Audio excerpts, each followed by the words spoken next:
பல வருஷமா நடிகர் விஜய் அரசியலுக்கு வருவாரா மாட்டாராங்கிறது ஒரு பெரிய கேள்வியாவே இருந்துச்சு. ஆனா தமிழக வெற்றிக் கழகம் உருவானப்பதான் தெரிஞ்சது இது திடீர்னு எடுத்த முடிவில்ல, ரொம்ப காலமா திட்டமிட்ட ஒரு விஷயம்னு. சரி, சினிமா உலகத்துல அவர் சந்திச்ச பிரச்சனைகளை எப்படி ஒரு அரசியல் சக்தியா ஆகுறதுக்கான ஒரு ட்ரெயினிங்கா மாத்தினாரு, வாங்க பாக்கலாம். இந்த ஒரு வரி போதும் தவேகவோட மொத்த அரசியல் திட்டத்தையும் புரிஞ்சுக்க. இது வெறும் ஒரு கோஷம் கிடையாது, இது ஒரு தெளிவான போர் பிரகடனம்னே சொல்லலாம். தமிழ்நாட்டு ஆளுற திமுகவையும் மத்தியில் ஆளுற பாஜகவையும் ஒரே நேரத்துல எதிரியா அறிவிக்கிறது மூலமா தவேக தனக்குன்னு ஒரு தனித்துவமான ஆனா ரொம்பவே சவாலான ஒரு பாதையை தேர்ந்தெடுத்திருக்கு.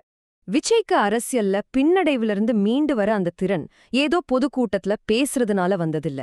அதுக்கு பதிலா பிலிம் இண்டஸ்ட்ரியோட பயங்கரமான அழுத்தங்களை அவர் எப்படி சமாளிச்சாருங்கிறதுல இருந்து தான் வந்திருக்கு.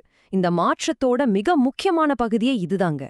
இங்க நீங்க கவனிக்க வேண்டிய ஒரு விஷயம் இருக்கு. இது வெறும் சென்சார் பிரச்சனை மட்டும் இல்ல.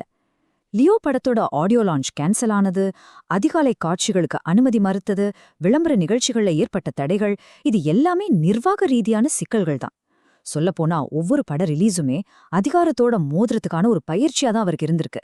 இதுதான் அவருக்கு நெருக்கடியை எப்படி சமாளிக்கிறது, எப்படி பேச்சுவார்த்தை நடத்துறதுன்னு நிஜ உலக அனுபவத்தை கொடுத்தது.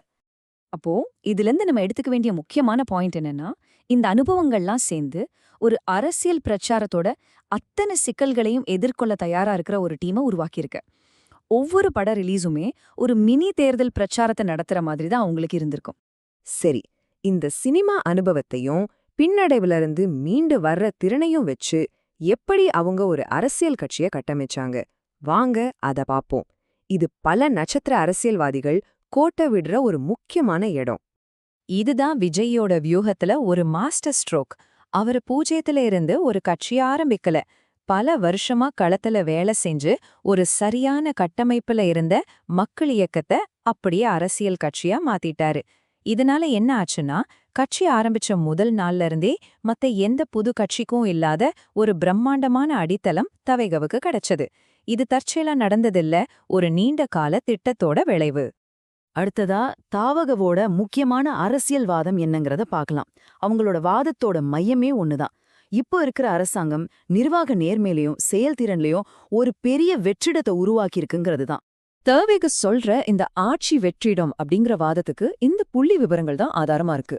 நீட் விளக்கு மாதிரி நிறைவேற்றப்படாத வாக்குறுதிகள்ல இருந்து அதிகரிச்சுட்டு வர போதைப் பொருள் வழக்குகள் வரைக்கும் அவங்க ரொம்ப குறிப்பான சில இடைவெளிகளை சுட்டிக்காட்டுறாங்க. இது வெறும் உணர்ச்சி வசப்பட்டு சொல்ற குற்றச்சாட்டு இல்ல, டேட்டாவை அடிப்படையா வச்ச ஒரு விமர்சனம். இந்த ஒப்பீடு தவேகவோட தனித்துவமான நிலைப்பாட்டை ரொம்ப தெளிவா காட்டுது. ஒரு பக்கம் சமூக நீதிய மையமா வச்ச திராவிட மாடல், இன்னொரு பக்கம் கலாச்சார தேசியவாதத்தை முன்னிறுத்துற இந்துத்துவ தேசியவாதம். தவேக என்ன பண்ணுதுன்னா, இந்த ரெண்டு பெரிய சித்தாந்தங்களையும் நிராகரிச்சு இதுக்கு நடுவுல ஒரு புது இடத்த உருவாக்க முயற்சி பண்ணுது. இது தமிழ்நாட்டு அரசியல்ல நிச்சயம் ஒரு முக்கியமான பரிசோதனை தான்.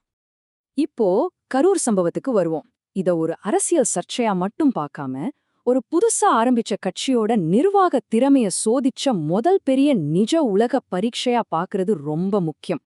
அது ஒரு சோகமான நிகழ்வுதான்.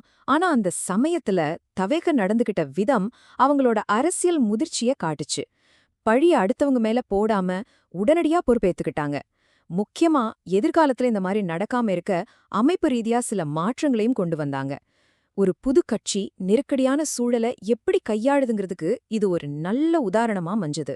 சரி, இப்போ எதிர்காலத்தை பத்தி பேசுவோம். வரப்போற 2026 தேர்தல்ல தவகை எதிர்கொள்ள போற வியூக ரீதியான சவால்களும் வாய்ப்புகளும் என்னென்ன? இந்த வியூகத்தோட மையப்புள்ளியே இதுதான். இது அவங்க யாருங்கிறதுல ஒரு தெளிவை கொடுத்தாலும், கூட்டணி இல்லாம தனியா தேர்தலை சந்திக்கிறது எவ்வளவு கஷ்டங்கிறதையும் நம்ம புரிஞ்சுக்கணும். இந்த வியூகம் அவங்கள தனிச்சு நிற்க வைக்குது, ஆனா அதே சமயம் அவங்கள தனிமைப்படுத்தவும் வாய்ப்பு இருக்கு. இது ஒரு high risk high reward game. அவங்க அணுகுமுறை ரொம்பவே நவீனமா இருக்கு. பாரம்பரிய அரசியல் கட்சிகளையும் ஊடகங்களையும் தாண்டி சமூக ஊடகங்கள் மூலமா அவங்களோட கொள்கைகளை நேரடியா இளைஞர்கள்கிட்டையும் முதல்முறை வாக்காளர்கள்கிட்டையும் கொண்டு சேர்க்கறாங்க. இது அடிக்கடி மீடியாவை சந்திக்காம அவங்களோட செய்திய அவங்களே கட்டுப்படுத்துற ஒரு வியூகமாவும் பார்க்கப்படுது. கடைசியா இந்த ஒரு கேள்வியோட முடிச்சுக்கலாம். ஒரு பக்கம் விஜயோட ஸ்டார் பவர், இன்னொரு பக்கம் ஒரு வலுவான கட்சி கட்டமைப்பு, கூடவே இருமுனை எதிர்ப்புங்கிற ஒரு தெளிவான வியூகம். இது மூணும் சேர்ந்து தமிழ்நாட்டு அரசியல்ல ஒரு உண்மையான மூன்றாவது அணியை உருவாக்க முடியுமா? காலம்தான் அதுக்கு பதில் சொல்லும்.